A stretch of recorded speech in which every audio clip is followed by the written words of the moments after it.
Neil Crompton doesn't look too bad out there. I'll swap positions with you, Cromley. You can come down to pit lane. Still very, very wet. Everyone rolled out on a brand new set of wet tyres, and as Chad said, these potentially could be the best conditions they'll have in this session right here, right now.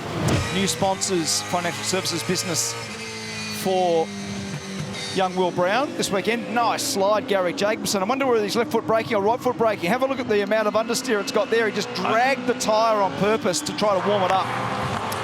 Might have had to do a bit of both there because it was all happening. There is Will Brown, pole sitter last night. Heartbreak, unfortunately, in the stop. Dusted themselves off at Erebus, focused on it, come back all bright and shiny, brand new for a new day at work. We'll see what this does. Now, this is qualifying for our last race for this evening as a part of the 3 races that we're running this weekend at Sydney Motorsport Park. 3 sprint races, again 32 laps, 125 Ks. Huge chance that we're going to see wet races in the evening. Nice job by Brodie Kostecki to get to 4th. Percat goes up 11 spots to 8th, and a massive moment off turn 1 there for Will Brown. He's in the same spot that we saw Cam Waters, but he's further into the sand trap. Heimgartner comes up to 4th. Luke Youlden, an exceptional job, up 18 spots to 6th. But Anton De Pasquale's gone quicker in Sector 1 than any other driver. He's down in 22nd spot at the moment. What a fine performance from Luke Youlden, making his solo debut this weekend. Thomas Randall moves up a spot. He's inside the 10. So's Jack LeBrock for Truck Assist and Tickford. Just a little over 3 minutes remaining, sorting out our Armour All pole for our last race tonight. We're keeping an eye on this man. 3 Armour All poles last weekend, and he's gone faster in Sector 1 than anybody else. Tim Slade on screen here moves up into the top 10. He's now in 9th position. And the Bulls are line astern in the final corner. Van Gisbergen, the winner last night. He's got Whincup in behind him, and at the moment, Shane is the fastest. He's on the provisional pole. Can he make an improvement? Whincup, his teammate, might be getting some benefit in behind. He's sitting in 5th position at the moment. Gets to the control line, and he does it with still time to spare. He'll get another lap. What was it like? It was a 42.5. They might have hurt the tyre, or he might have had a moment. Courtney, any improvement there for James? Yes, he did improve, but 13th the position. Now Mostert again, faster in Sector 1 than any other driver.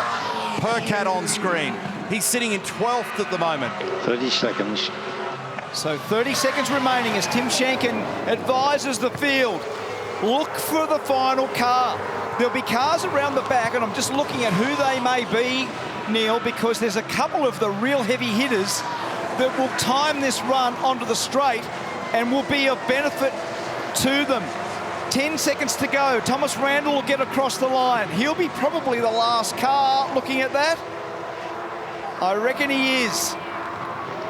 Pit exit is now closed. Mostert has done the cumulative best to Sector 2. He's going to be at the sharp end. Mostert might knock them all off. Let's look for Chaz Mostert. He's at the final corner. Minimises the wheel spin, gathers it up, stays off the curb, stays off the planted line. Can Mostert do this? He's 150 metres away from the start-finish line, and Mostert will do a time good enough for second. Nice job. Great job, buddy. Great job. Currently 0.15 away. Well done, mate. That's a great session. Great job, Chaz Mostert there. 42 flat in the end for Shane Van Gisbergen.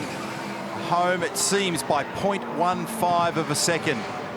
Just waiting for final cars now to cross the line and catch that checkered flag. Chaz Mostert, the fastest driver in the first 2 sectors, but Van Gisbergen quickest in the final sector. Now, Nick Percat in 8th position, car number 8, R&J Batteries entry. 43.1 was his best time prior, and he's actually just jumped up a bunch of spots on a 42.6. That sticks him outside Anton De Pasquale on the second row of the grid for our last race for this evening. Smith and Youlden. It's been a mighty drive in these conditions by Luke Youlden, sitting in 12th position and right next to Brodie Kostecki. You'll hear those wet tyres just howling in the background, whining on the racetrack. So I think we've now sorted our grid for both races, and Shane Van Gisbergen adds to his tally of poles. That makes it number 6 for 2021, and he gets home Scampers home by 0.15 of a second. Tiny margin in the end. What a great session. All you need to do is spread a little bit of water around here and a bit of uncertainty, and it lights things up. Van Gisbergen over Mostert. Anton De Pasquale, then Percat, Heimgartner, Davison, Whincup, Waters, Fullwood and Slade. It's mixed things round a little, as you'd expect. Brody Kostecki, and what about that outstanding drive there for a bloke who's not doing any supercar mileage in Luke Youlden. He's been doing the Carrera Cup this year, and he does a whole bunch of other things. He gets plenty of seat time, but these are tricky cars to drive by his own admission.